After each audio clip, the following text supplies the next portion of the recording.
యెహోవా మోషేకు ఇలాగ సెలవిచ్చెను, నీవు ఇశ్రాయేలీయులకు ఇలాగ ఆజ్ఞాపించుము, నాకు సువాసన కలుగుటకై మీరు హోమ రూపములుగా నాకు అర్పించు ఆహారమును నియామక కాలమున నా యొద్దకు తెచ్చుటకు జాగ్రత్త పడవలెను. మరియు నీవు వారికి ఇలాగూ ఆజ్ఞాపించుము, మీరు యెహోవాకు నిత్యమైన దహనబలి రూపముగా ప్రతి దినము నిర్దోషమైన ఏడాదివగు 2 మగ గొర్రెపిల్లలను అర్పింపవలెను.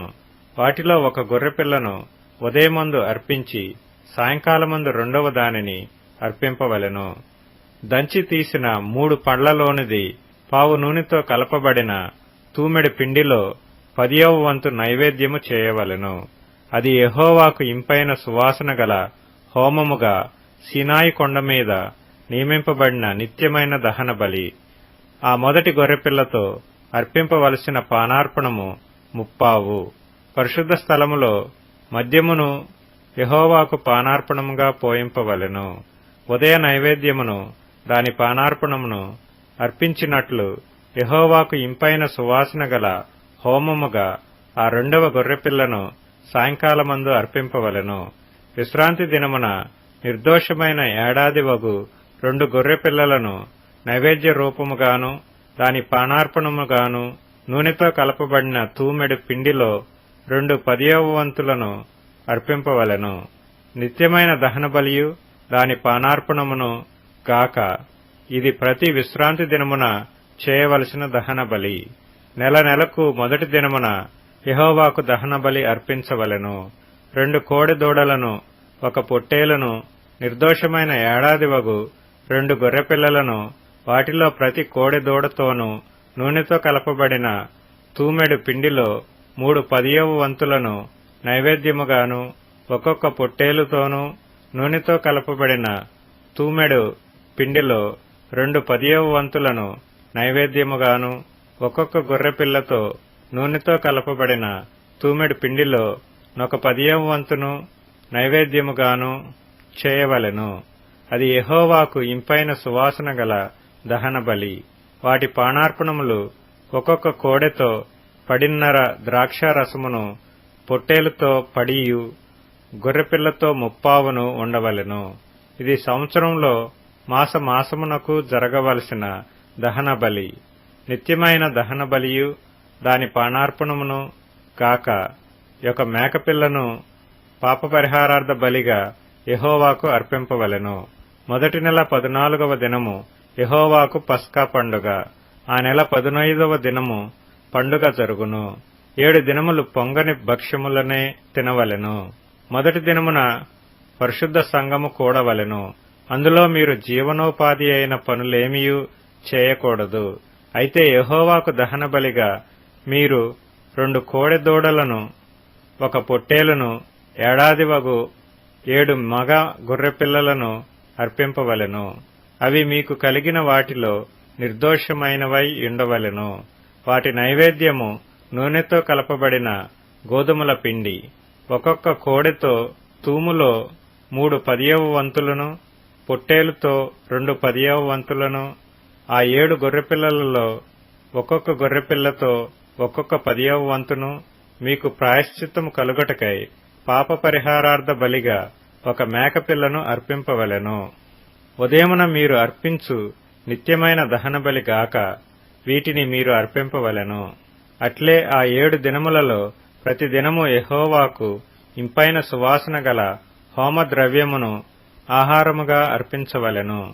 నిత్యమైన దహన బలియు దాని పానార్పణమును కాక దానిని అర్పించవలెను. 7వ దినమున పరిశుద్ధ సంఘము కూడవలెను. ఆ దినమున మీరు జీవనోపాధి అయిన పనులేమియూ చేయకూడదు. మరియు ప్రథమ ఫలములను అర్పించు దినమున అనగా వారముల పండుగ దినమున మీరు యెహోవాకు క్రొత్త పంటలో నైవేద్యము తెచ్చునప్పుడు మీరు పరిశుద్ధ సంఘముగా కూడవలెను. నాడు మీరు జీవనోపాధి అయిన పనులేమియూ చేయకూడదు. యెహోవాకు ఇంపైన సువాసన గల దహన బలిగా మీరు 2 కోడె దూడలను 1 పొట్టేలును ఏడాదివైన 7 మగ గొర్రెపిల్లలను వాటికి నైవేద్యముగా ప్రతి కోడె దూడతోనూ నూనెతో కలుపబడిన తూమెడు పిండిలో 3 10వ వంతులను, ప్రతి పొట్టేలుతో 2 10వ వంతులను, ఆ 7 గొర్రెపిల్లలలో ఒక్కొక్క పిల్లతో ఒక్కొక్క 10వ వంతును మీ నిమిత్తము ప్రాయశ్చిత్తము చేయబడుటకై ఒక మేకపిల్లను అర్పింపవలెను. నిత్యమైన దహన బలియు దాని నైవేద్యమును కాక వాటిని వాటి పానార్పణములను అర్పింపవలెను. అవి నిర్దోషములుగా నుండవలెను.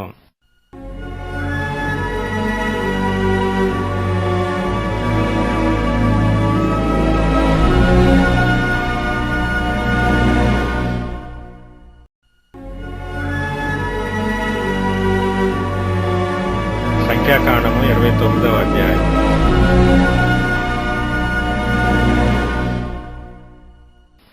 ఏడవ నెల మొదటి తేదీన మీరు పరిశుద్ధ సంఘముగా కూడవలెను. మీరు జీవనోపాధి అయిన పనులేమియూ చేయకూడదు. అది మీకు శృంగధ్వని దినము. నిర్దోషమైన ఒక కోడిదూడను, ఒక పొట్టేలును యెహోవాకు ఇంపైన సువాసన గల దహన బలిగా అర్పింపవలెను. వాటి వాటి విధి ప్రకారముగా అమావాస్యకు అర్పించు దహన బలియు దాని నైవేద్యమును, నిత్యమైన దహన బలియు దాని నైవేద్యమును, వాటి పానార్పణములను గాక మీరు నిర్దోషమైన ఏడాదివగు 7 మగ గొర్రెపిల్లలను యెహోవాకు ఇంపైన సువాసన గల దహన బలిగా అర్పింపవలెను. వాటి నైవేద్యము నూనెతో కలపబడిన గోధుమ పిండి ప్రతి కోడెదూడతో తూములో 3 10వ వంతులను, పొట్టేలుకు 2 10వ వంతులను, 7 గొర్రెపిల్లలలో ఒక్కొక్క పిల్లతో ఒక్కొక్క 10వ వంతును మీ నిమిత్తము ప్రాయశ్చిత్తము చేయబడుటకై పాపపరిహారార్థ బలిగా ఒక మేకపిల్లను అర్పింపవలెను. ఈ 7వ నెల 10వ దినమున మీరు పరిశుద్ధ సంఘముగా కూడవలెను. అప్పుడు మిమ్మును మీరు దుఃఖపరచుకొనవలెను. ఏ పనియూ చేయకూడదు. ప్రాయశ్చిత్తము కలుగుటకై పాపపరిహారార్థ బలియు, నిత్యమైన దహన బలియు దాని నైవేద్యమును, వాటి వాటి పానార్పణములను కాక మీరు ఒక కోడెదూడను, ఒక పొట్టేలును, ఏడాదివైన 7 గొర్రెపిల్లలను యెహోవాకు ఇంపైన సువాసన గల దహన బలిగా అర్పింపవలెను. అవి మీకున్న వాటిలో నిర్దోషమైనవై ఉండవలెను. నూనెతో కలపబడిన పిండిని నైవేద్యముగాను, ప్రతి కోడెతో తూములో 3 10వ వంతులను, ఒక పొట్టేలుతో 2 10వ వంతులను, ఆ 7 గొర్రెపిల్లలలో ఒక్కొక్క పిల్లతో ఒక్కొక్క 10వ వంతును పాపపరిహారార్థ బలిగా ఒక మేకపిల్లను అర్పింపవలెను. మరియు 7వ నెల 15వ దినమున మీరు పరిశుద్ధ సంఘముగా కూడవలెను. అప్పుడు మీరు జీవనోపాధి అయిన పనులేమియూ చేయక 7 దినములు యెహోవాకు పండుగ ఆచరింపవలెను.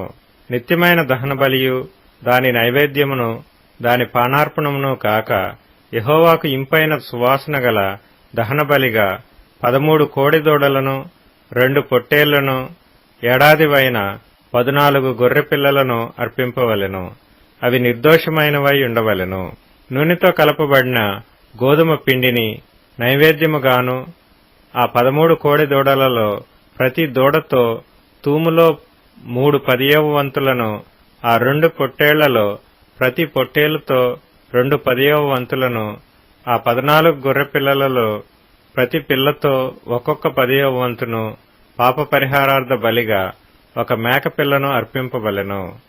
2వ దినమున నిత్యమైన దహన బలియు దాని నైవేద్యమును, వాటి పానార్పణములను గాక మీరు నిర్దోషమైన 12 కోడెదూడలను, 2 పొట్టేళ్లను, ఏడాదివైన 14 గొర్రెపిల్లలను విధి ప్రకారముగా వాటి వాటి లెక్క చొప్పున ఆ కోడెలతోనూ, పొట్టేళ్లతోనూ, గొర్రెపిల్లలతోనూ వాటి వాటి నైవేద్యమును, పానార్పణములను పాపపరిహారార్థ బలిగా ఒక మేకపిల్లను అర్పింపవలెను. 3వ దినమున నిత్యమైన దహన బలియు దాని నైవేద్యమును, దాని పానార్పణమును గాక నిర్దోషమైన 11 కోడెలను, 2 పొట్టేళ్లను, ఏడాదివైన 14 గొర్రెపిల్లలను విధి ప్రకారముగా వాటి వాటి లెక్క చొప్పున ఆ కోడెలతోనూ, పొట్టేళ్లతోనూ, గొర్రెపిల్లలతోనూ వాటి నైవేద్యమును, పానార్పణములను పాపపరిహారార్థ బలిగా ఒక మేకపిల్లను అర్పింపవలెను. 4వ దినమున నిత్యమైన దహన బలియు దాని నైవేద్యమును పానార్పణమును గాక నిర్దోషమైన 10 కోడెలను 2 పొట్టేళ్లను ఏడాదివైన 14 గొర్రెపిల్లలను విధి ప్రకారముగా వాటి లెక్క చొప్పున ఆ కోడెలతోనూ పొట్టేళ్లతోనూ గొర్రెపిల్లలతోనూ వాటి నైవేద్యమును పానార్పణములను పాప పరిహారార్థ బలిగా ఒక మేకపిల్లను అర్పింపవలెను. 5వ దినమున నిత్యమైన దహన బలియు దాని నైవేద్యమును పానార్పణమును కాక నిర్దోషమైన 9 కోడెలను 2 పొట్టేళ్లను ఏడాదివైన 14 గొర్రెపిల్లలను విధి ప్రకారముగా వాటి లెక్క చొప్పున ఆ కోడెలతోనూ పొట్టేళ్లతోనూ గొర్రెపిల్లలతోనూ వాటి నైవేద్యమును పానార్పణములను పాప పరిహారార్థ బలిగా ఒక మేకపిల్లను అర్పింపవలెను.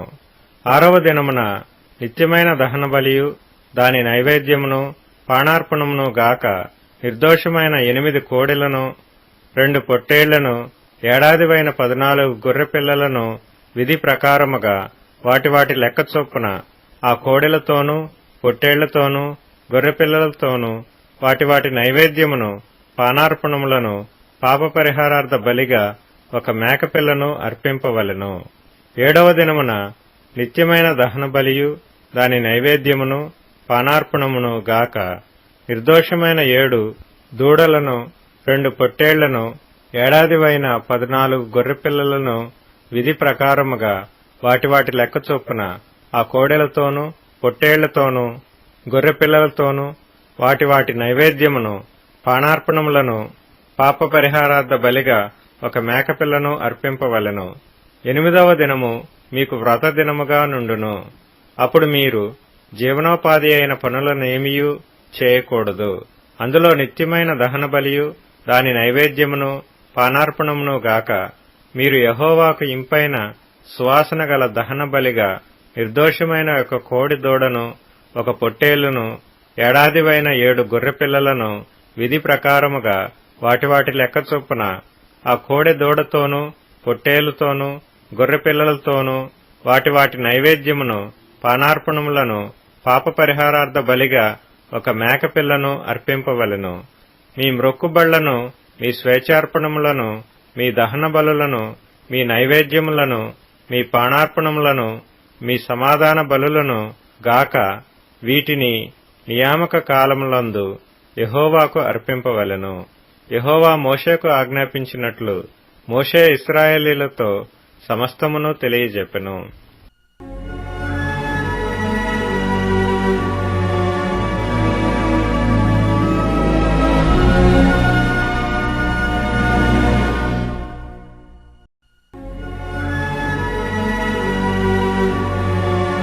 సంఖ్యాకాండము 30వ అధ్యాయం.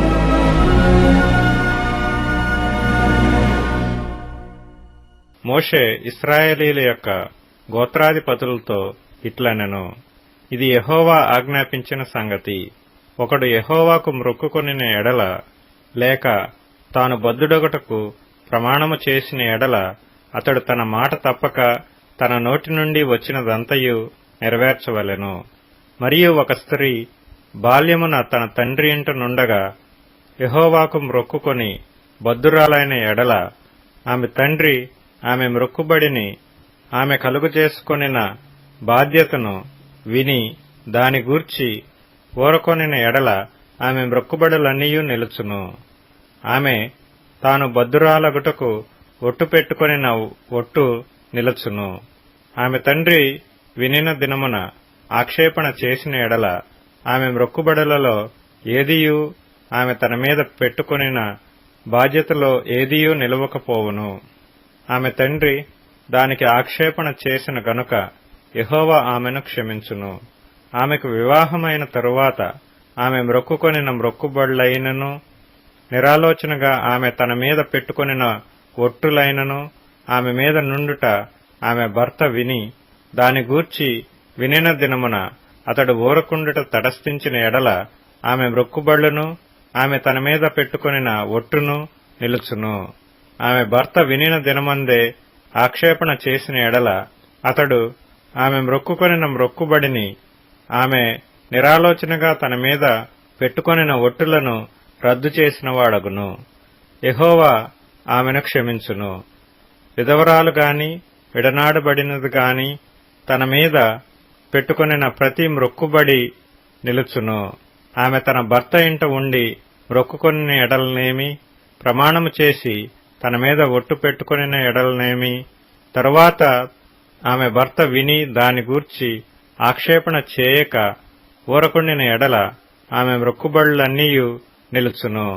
ఆమె తన మీద పెట్టుకొనిన ప్రతి ఒట్టును నిలుచును. ఆమె భర్త వినిన దినమందే వాటిని బొత్తిగా రద్దు చేసిన ఎడల ఆమె మ్రొక్కుబడులను గూర్చియు ఆమె మీది ఒట్టును గూర్చియు ఆమె పలికిన దేదియు నిలవకపోవును. ఆమె భర్త వాటిని రద్దు చేసిన గనుక యెహోవా ఆమెను క్షమించును. ప్రతి మ్రొక్కుబడిని తన్ను తాను దుఃఖపరుచుకుందునని ప్రమాణపూర్వకంగా తన మీద పెట్టుకొనిన ప్రతి బాధ్యతను ఆమె భర్త స్థిరపరచవచ్చును, రద్దు చేయవచ్చును. అయితే ఆమె భర్త నా నాట దాని గూర్చి ఊరకొనుచు వచ్చిన ఎడల వాడు ఆమె మీదనున్న ఆమె మ్రొక్కుబడులన్నిటినీ ఆమె ఒట్టులన్నిటినీ స్థిరపరిచిన వాడగును. అతడు వినిన దినమున దాని గూర్చి ఊరకుండుట వలన వాటిని స్థిరపరచెను. అతడు వినిన తరువాత వాటిని బొత్తిగా రద్దు చేసిన ఎడల తానే ఆమె దోష శిక్షను భరించును. ఇవి భర్తను గూర్చియు భార్యను గూర్చియు తండ్రిని గూర్చియు బాల్యమున తండ్రి ఇంటనున్న కుమార్తెను గూర్చియు యెహోవా మోషేకు ఆజ్ఞాపించిన కట్టడలు.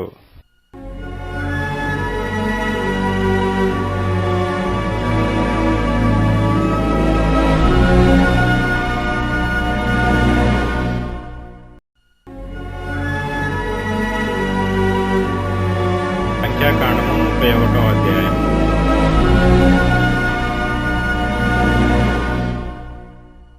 మరియు యెహోవా మిద్యానీయులు ఇశ్రాయేలీయులకు చేసిన హింసకు ప్రతిహింస చేయుడి. తరువాత నీవు నీ స్వజనుల యొద్దకు చేర్చబడదువని మోషేకు సెలవీయగా, మోషే ప్రజలతో, మీలో కొందరు యుద్ధ సన్నద్ధులై మిద్యానీయుల మీదకు పోయి మిద్యానీయులకు యెహోవా విధించిన ప్రతి దండన చేయునట్లు ఇశ్రాయేలీయుల గోత్రములన్నిటిలోనూ ప్రతి గోత్రములో నుండి 1000 మందిని ఆ యుద్ధమునకు పంపవలెననెను. అట్లు గోత్రమొక్కంటికి 1000 మంది చొప్పున ఇశ్రాయేలీయుల సేనలలో నుండి 12,000 యుద్ధ వీరులు ఏర్పరచబడగా, మోషే వారిని అనగా ప్రతి గోత్రము నుండి 1000 మందిని యాజకుడగు ఎలియాజరు కుమారుడైన ఫీనెహాసును పంపెను. అతని చేతిలోని పరిశుద్ధమైన ఉపకరణములను ఊదుటకు బోరలను యుద్ధమునకు పంపెను. యెహోవా మోషేకు ఆజ్ఞాపించినట్లు వారు మిద్యానీయులతో యుద్ధము చేసి మగవారినందరినీ చంపిరి. చంపబడిన ఇతరులు కాక మిద్యాను రాజులను అనగా మిద్యాను 5 రాజులైన ఏవీని, రెకెమును, సూరును, హూరును, రేబను చంపిరి. బేయరు కుమారుడైన బిలామును ఖడ్గముతో చంపిరి. అప్పుడు ఇశ్రాయేలీయులు మిద్యాను స్త్రీలను వారి చిన్న పిల్లలను చెరపట్టుకొని వారి సమస్త పశువులను వారి గొర్రె మేకలన్నిటినీ వారికి కలిగినది యావత్తును దోచుకొనిరి. మరియు వారి నివాస పట్టణములన్నిటినీ వారి కోటలన్నిటినీ అగ్నిచేత కాల్చివేసిరి. వారు మనుషులనేమి పశువులనేమి సమస్తమైన కొల్ల సొమ్మును మిద్యానీయుల ఆస్తిని యావత్తును తీసుకొనిరి. తరువాత వారు మోయాబు మైదానములలో యెరికో యొద్దనున్న యొర్దాను దగ్గర దిగియున్న దండులో మోషే యొద్దకును యాజకుడైన ఎలియాజరు యొద్దకును ఇశ్రాయేలీయుల సమాజమునొద్దకును చెరపట్టబడిన వారిని అపహరణములను ఆ కొల్ల సొమ్మును తీసుకుని రాగా, మోషేయు యాజకుడైన ఎలియాజరును సమాజ ప్రధానులందరూ వారిని ఎదుర్కొనుటకు పాళెములో నుండి వెలుపలికి వెళ్లిరి. అప్పుడు మోషే యుద్ధశాలలో నుండి వచ్చిన సహస్రాధిపతులను శతాధిపతులనగు సేనానాయకుల మీద కోపపడెను. మోషే వారితో, మీరు ఆడువారినందరినీ బ్రతుకునిచ్చితిరా? ఇదిగో బిలాము మాటను బట్టి పెయోరు విషయములో ఇశ్రాయేలీల చేత యెహోవా మీద తిరుగుబాటు చేయించిన వారు వీరు కారా? అందుచేత యెహోవా సమాజములో తెగులు పుట్టి ఉండెను గదా. కాబట్టి మీరు పిల్లలలో ప్రతి మగవానిని పురుష సంయోగము ఎరిగిన ప్రతి స్త్రీని చంపుడి. పురుష సంయోగము ఎరగని ప్రతి ఆడపిల్లను మీ నిమిత్తము బ్రతుకనీయుడి. మీరు 7 దినములు పాళెము వెలుపల ఉండవలెను. మీలో నరుని చంపిన ప్రతివాడును, చంపబడిన నరుని ముట్టిన ప్రతివాడును, మీరును మీరు చెరపట్టిన వారును 3వ దినమున 7వ దినమున మిమ్మును మీరే పవిత్రపరచుకొనవలెను. మీరు బట్టలన్నిటినీ, చర్మ వస్తువులన్నిటినీ, మేక వెంట్రుకల వస్తువులన్నిటినీ, కొయ్య వస్తువులన్నిటినీ పవిత్రపరచవలెనెను. అప్పుడు యాజకుడగు ఎలియాజరు యుద్ధమునకు పోయిన సైనికులతో, యెహోవా మోషేకు ఆజ్ఞాపించిన విధి ఏదనగా, మీరు బంగారును, వెండిని, ఇత్తడిని, ఇనుమును, తగరమును, సీసమును అనగా అగ్నిచేత చెడని సమస్త వస్తువులను మాత్రము అగ్నిలో వేసి తీయవలెను. అప్పుడు అవి పవిత్రమగును. అయితే పాప పరిహార జలము చేతను వాటిని పవిత్రపరచవలెను. అగ్నిచేత చెడునట్టి ప్రతి వస్తువును నీళ్లలో వేసి తీయవలెను. 7వ దినమున మీరు మీ బట్టలు ఉదుకుకొని పవిత్రులైన తరువాత పాళెములోనికి రావచ్చుననెను. మరియు యెహోవా మోషేకు ఇలాగ సెలవిచ్చెను, నీవును యాజకుడైన ఎలియాజరును సమాజము యొక్క పితరుల కుటుంబములలో ప్రధానులను, మనుషులలోనేమి పశువులలోనేమి చెరపట్టబడిన దోపుడు సొమ్ము మొత్తమును లెక్కించి 2 భాగములుగా చేసి యుద్ధమునకు పూనుకొని సేనగా బయలుదేరిన వారికి సగమును, సర్వ సమాజమునకు సగమును పంచిపెట్టవలెను.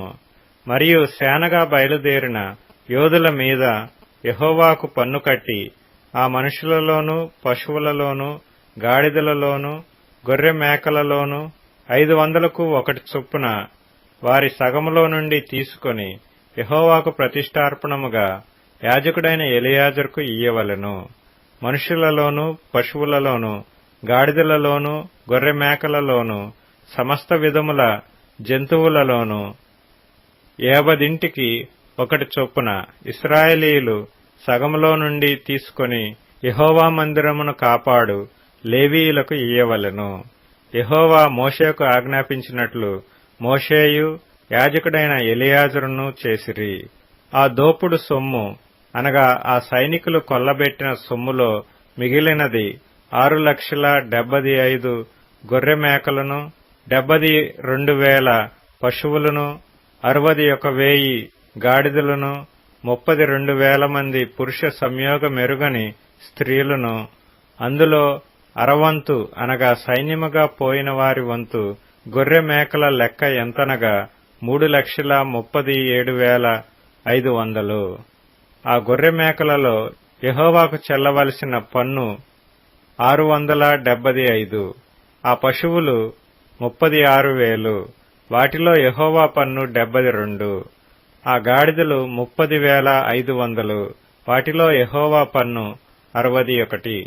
మనుష్యులు 16,000 మంది, వారిలో యెహోవా పన్ను 32. యెహోవా మోషేకు ఆజ్ఞాపించినట్లు మోషే పన్నును అనగా యెహోవాకు చెల్లవలసిన ప్రతిష్ఠార్పణమును యాజకుడైన ఎలియాజరునకిచ్చెను.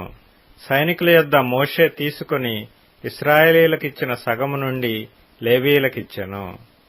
3,37,500 గొర్రె మేకలను, 36,000 గోవులను, 30,500 గాడిదలను, 16,000 మంది మనుషులను సమాజమునకు కలిగిన సగమై ఉండగా, మోషే ఇశ్రాయేలీయులకు వచ్చిన ఆ సగము నుండి మనుషులలోను, జంతువులలోను 50ంటికి 1 చొప్పున తీసి యెహోవా మోషేకు ఆజ్ఞాపించినట్లు యెహోవా మందిరమును కాపాడు లేవీయులకిచ్చెను.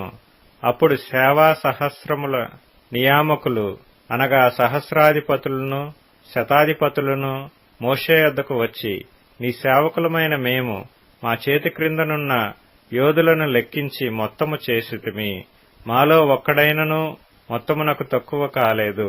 కాబట్టి యెహోవా సన్నిధిని మా నిమిత్తము ప్రాయశ్చిత్తము కలుగునట్లు మేము మాలో ప్రతి మనుష్యునికి దొరికిన బంగారు నగలను, గొలుసులను, కడియములను, ఉంగరములను, పోగులను పతకములను యెహోవాకు అర్పణముగా తెచ్చి ఉన్నామని చెప్పగా, మోషేయు యాజకుడైన ఎలియాజరు నగలుగా చేయబడిన ఆ బంగారును వారి యొద్ద తీసుకొనిరి. సహస్రాధిపతులను శతాధిపతులను ప్రతిష్టార్పణముగా యెహోవాకు అర్పించిన బంగారు మంతయు 16,750 తులములు. ఆ సైనికులలో ప్రతివాడును తన మట్టుకు తాను కొల్లసొమ్ము తెచ్చుకొనియుండెను. అప్పుడు మోషేయు యాజకుడైన ఎలియాజరును సహస్రాధిపతుల యొద్ద నుండియు శతాధిపతుల యొద్ద నుండియు ఆ బంగారును తీసుకొని యెహోవా సన్నిధిని ఇశ్రాయేలీయులకు జ్ఞాపకార్థముగా ప్రత్యక్షపు గుడారమున ఉంచిరి.